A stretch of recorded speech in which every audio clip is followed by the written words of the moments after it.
हरि ओम श्री गुरु शरणम श्री गुरु चरण कमलेभ्यो नमः। सज्जनों, आज चाणक्य नीति के जो मुख्य बिंदु है उसमें भाग 4 है। मैं आज भाग 4 में जो है चाणक्य की जो नीतियां हैं उनका वर्णन आपके प्रति करने जा रहा हूं। तो सज्जनों देखिए, पहला बिंदु है उसमें कि मनुष्य को हमेशा अपने परिस्थितियों के अनुकूल ही आचरण करना चाहिए। अपनी परिस्थितियों के अनुकूल आचरण करना चाहिए। तो कि क्यों? क्योंकि सुख हमेशा कभी किसी को नहीं मिलता। कभी न कभी तो उसके जीवन में ऐसा कोई प्राणी नहीं है जिसको हमेशा सुख प्राप्त होता रहे, और ऐसा कोई व्यक्ति नहीं है जो कभी बीमार न हो। कोई न कोई दिक्कत तो आ ही जाती है, और कोई भी संसार में ऐसा व्यक्ति नहीं है जो निष्कलंक हो। किसी न किसी वजह से किसी को किसी चीज का धब्बा तो लग जाता है, और क्योंकि मनुष्य के अंदर कोई न कोई दोष निकल आता है, इसलिए कहा गया है कि हमें अपनी परिस्थितियों के अनुकूल रहना, बचते रहना चाहिए। सीधी सी बात है, जितना हो सके उतना ढलने का प्रयास करो। जैसे हम कोई चीज गेहूं भूसा को अलग करते हैं, जैसे बरसाती है ना कोई चीज, तो हवा के अनुसार, हवा के रुख के अनुसार उसका जो है हम उसको खड़े होते हैं। तो उसी प्रकार तो हमें परिस्थितियों के अनुकूल और अपने आचरण करने चाहिए सज्जनों। इसमें कोई बुराई की बात नहीं है, क्योंकि सुख हमेशा नहीं मिलता। संसार में ऐसा कोई प्राणी नहीं है जो कि बीमार न हो, इसको कलंक प्राप्त न हो, क्योंकि कोई न कोई कमी तो क्योंकि सर्वगुण संपन्न मनुष्य नहीं हो सकता, क्योंकि सर्वगुण संपन्न तो केवल प्रभु है, परमात्मा है। इनके अलावा कोई सर्वगुण संपन्न नहीं हो सकता। अब देखिए साहब, दूसरी बात बता रहा हूं मैं एक स्त्री के लिए कि स्त्री को क्या करना चाहिए क्या नहीं करें। तो स्त्री को पहली बात है, एक अगले बिंदु में मैं ये बताना चाह रहा हूं कि पति की इच्छा के विरुद्ध पत्नी को कोई भी कार्य नहीं करना चाहिए। कहने का मतलब है कोई भी काम करें उनकी आज्ञा के अनुसार करें। वो मना करें तो हमें नहीं चाहिए। कि आपको ये वेदों का मत है कि भले ही पिता के यहाँ जाना था यज्ञ में, लेकिन भोले बाबा ने मने किया, लेकिन सती नहीं मानी, तो उसका परिणाम आपके सामने है। इसलिए स्त्री को चाहिए कि अपने पति के माने पत्नी को अपनी पति की आज्ञा के बिना कोई भी कार्य नहीं करें। यहाँ तक कि अगर कोई व्रत भी करना है, कोई उपवास करना है, तो उसको भी पति के अनुसार ही करें। अर्थात अगर वो मना करते हैं कि अब तो उस व्रत को भी हमें नहीं करना चाहिए, और आप जबरदस्ती उस व्रत को करेंगी, पति की इच्छा के विरुद्ध करेंगी, तो उसका हमें कुछ फल प्राप्त नहीं होगा। इसलिए सब कहने का मतलब है, और अगर ऐसा कोई स्त्री करती है, पति के इच्छा के विरुद्ध उपवास करती है, व्रत करती है, जो कि हमें नहीं करना चाहिए, तो ऐसा करने से पति की उम्र कम हो जाती है और पत्नी को घोर नरक का पाप लगता है। आप कर तो अच्छे के लिए रहे हो, उपवास कर रहे, व्रत कर रहे, लेकिन पति की इच्छा के विरुद्ध कर रहे हो, इसलिए उसका जो है परिणाम उल्टा हो जाता है। आपके पति की उम्र कम हो जाती है और वो पत्नी नरकगामी हो जाती है। सज्जनों, तो ये छोटी छोटी बातें हैं, इनका थोड़ा सा हमें, लेकिन आजकल क्या है, हम अपने अहम में आकर के अहंकार के बस अपने पति को मान मर्यादा, उसकी इज्जत को ताक पर रख देते हैं और अपनी मन मर्जी करती है। अगला देखिए, अगले बिंदु में देखिए बताया गया है कि ब्राह्मण और राजा और सन्यासी, तीन चीजें ध्यान से सुनिए। ब्राह्मण, राजा और सन्यासी, इनको हमेशा भ्रमणशील होना चाहिए। भ्रमणशील का मतलब है इन्हें घूमते रहना। राजा अगर अपनी महल में बैठा रहेगा, भ्रमण नहीं करेगा अपने क्षेत्र में, इलाके में, तो उसे पता कैसे चलेगा कि इसमें क्या कोई अधर्म कर रहा है, कोई न्याय कर रहा है कि अन्याय कर रहा है, कि चोरी हो रही है, चपाटी, पता ही नहीं चलेगा उसको। उसी प्रकार राजा को जैसे ब्राह्मण को और सन्यासी को हमेशा भ्रमण करना चाहिए। इससे क्या होगा, उनका मान और उनका गौरव बढ़ता है।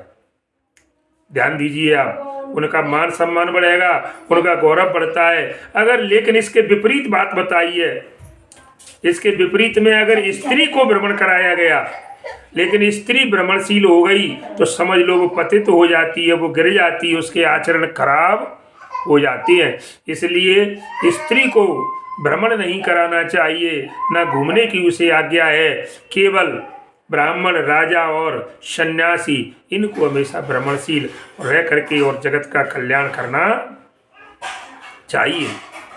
देखिए, सन्यासी जाएंगे, गांव गांव जाएंगे तो लोगों में सद्भावना का प्रचार करेंगे, राजा अपनी व्यवस्थाएं देखेंगे तो सुख शांति बनी रहेगी, और ब्राह्मण जाकर के अपने उपदेश देंगे, भगवान के नाम का प्रचार प्रसार करेंगे। और ब्राह्मण का काम है भिक्षा मांगना, अपना उदर पूर्ति करना। लेकिन सज्जनों, लेकिन अगर वही काम अगर स्त्री करती है, भ्रमण करने लग जाएगी, तो कहने का मतलब वो अपने मार्ग से पतित हो जाती है।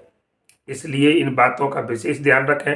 और अब अगले बिंदु में सज्जनों कि किस किस को क्या कहा गया है कि बुरे मित्र का न होना ही अच्छा है। किसका होना और किसका न होना अच्छा बुरा होता है। तो यहाँ पर बताया मित्र कोई जरूरी नहीं है, अगर खराब है, बेकार है, दुष्ट प्रकृति का है तो ऐसे मित्र से तो न हो, वही अच्छा है। मित्र बनाने की कोई आवश्यकता नहीं है। और सज्जनों, बुरे राजा से बिना राजा के रहना उचित है। हमारे देश में अगर राजा खराब है, अन्यायी है, अत्याचारी है, तो इससे तो बिना राजा के कुर्सी ठीक है। और अगर कोई शिष्य है गुरु का, अगर वो आचरण से हीन है, सदाचारी नहीं है, तो ऐसे शिष्य को बनाने से, भले ही हमारे पास कोई शिष्य नहीं है, कोई चिंता नहीं है, अकेले भजन कर रहे हैं श्री गुरु महाराज, लेकिन भीड़ लगाने की कोई आवश्यकता नहीं है फालतू के लोगों की। आचरण बुक कहती है ना कि जो 10 पुत्र जने गदही, तो कहा सुख सो सब आयु बितावे। और वो कहती है सिंगिनी एक ही पुत्र जने बन में सुख सो सब आयु बितावे। और जो 10 पुत्र जने गदही, तब आयु घटे लादत लादत बोझ, आयु घटे तब ही मर जावे। शेरनी के एक होता है लेकिन बैठ करके सुख से खाती है, लेकिन गधी के 10 संतान हो जाती हैं, लेकिन उनके साथ में महाराज उसको भी जब तक वो मरती है तब तक बोझा ढूंढा। इसलिए संतान एक अच्छी है, शिष्य एक ही श्रेष्ठ है। भीड़ लगाने की कोई आवश्यकता नहीं है, वही आपका नाम कर देगा। और हजारों रख लो लेकिन पापी दुष्ट अधर्मी है, आपका नाम और खराब करेंगे। इसलिए सज्जनों, आचरण से हीन, जो सदाचारी नहीं है, ऐसे शिष्य का होना ठीक नहीं है। और आचरणहीन स्त्री से बिना स्त्री के रहना ही उचित कहा। जिस स्त्रियों के आचरण खराब हैं, वैसी स्त्रियों से तो कहते हैं ना, कुआरा रहना ही ठीक है। ये कितनी सुंदर बातें। देखिए, इसके बाद बताया गया है कि कौन क्या कर सकता है, कौन क्या देख सकता है, और कौन सब कुछ खा सकता है। ये 20 अगले बिंदु में मैं बताने जा रहा हूं। तो देखिए, कान अबला कर सके और कान समुद्र समाए। समुद्र में ऐसी कौन सी वस्तु है जो समा नहीं सकती, और स्त्री क्या नहीं कर सकती। कहती है कि स्त्री सब कुछ कर सकती है। स्त्री चरित्रम पुरुषस्य भाग्यम। इनके देव भगवान भी, विधाता भी, बनाने वाला भी भूल जाता है इनके कि क्या कर दे, कब क्या कर दे। तो स्त्री सब कुछ कर सकती है। तो कि देख कौन सकता है, तो कि ये कवि है वो सब कुछ देख सकता है अपनी कविता के माध्यम से सज्जनों। और करने की बात आई तो और कौन क्या कुछ कर सकता है कि शराबी कुछ भी कर सकता है, और कौआ सब कुछ खा सकता है, सर्वभक्षी है। लेकिन सज्जनों, कौआ तो सब कुछ खा सकता है, शराबी सब कुछ कर सकता है, कवि सब कुछ देख सकता है, और स्त्री सब कुछ कर सकती है। इसके अलग मनुष्य का स्वभाव ही उसे केवल जीव है, मानव है, सबसे पहली श्रेणी में रखा गया है 1284 लाख योनियों में। सबसे प्रथम मनुज मोय भाई, भगवान ने स्वयं कहा है कि सबसे पहले मुझे मनुष्य प्रिय है। सबसे प्रथम मनुज मोय भाई, सब मम प्रिय मम उपजाए, मेरे प्रिय हैं, मेरे उपजाए हुए हैं, लेकिन उनमें मनुष्य मुझे सबसे, तिन में द्विज, और द्विज में श्रुतधारी, उनमें भी ब्राह्मण, और ब्राह्मणों भी कौन, वेद पाठी, वेद का पाठ करने वाले, ऐसे लोग मुझे अधिक प्रिय हैं। तो सज्जनों, बताया गया है कि मनुष्य का जो स्वभाव है उसे वही तो ऊंचा बनाता है, वही नीचा बना देता है। आपके कर्म के अनुसार आपके आचरण अच्छे हैं तो आप समाज में सम्मान के पात्र होगे, वो आपके कर्म खराब हैं, आचरण से हीन हो तो आप निम्न स्तर में आ जाओगे। आपकी कोई गिनती कुत्ते सुअरों जैसी आपकी गिनती समाज में, लोग आपको पास बिठाने से भी कतराएंगे भले लोग। इसलिए समझदार व्यक्ति कौन होते हैं महाराज, अगले बिंदु में और कहा जा रहा है कि समझदार व्यक्ति वही होता है जो फूंक फूंक कर कदम रखता है। जैसे हम दूध को, गर्म दूध को फूंक कर पीते हैं, चाय को पीते हैं, क्यों कि अगर फूंकेंगे नहीं एकदम पिएंगे जल जाएगा मुंह।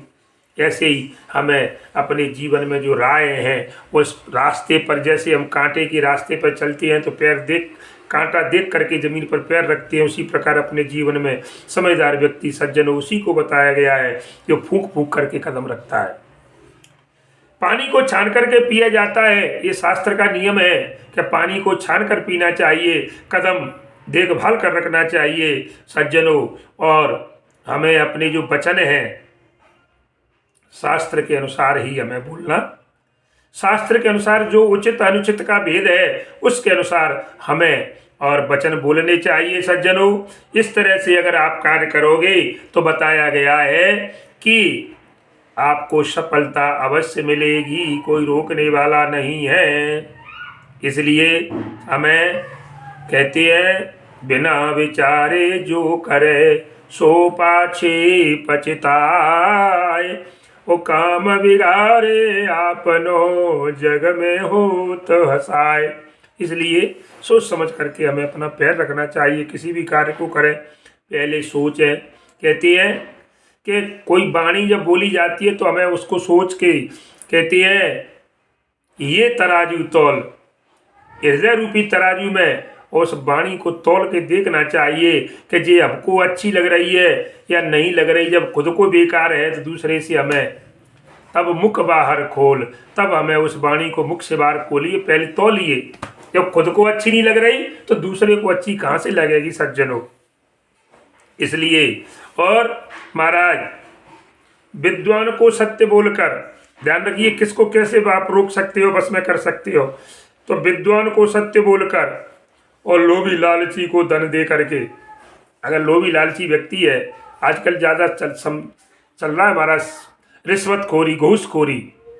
तो ऐसे जो अधिकारी लोग होते हैं घूसखोर वाले, उनको रिश्वत दो और गलत काम भी सही हो जाता है। फाइल पे साइन और करवाने, गड्डी रखो छुट्टी।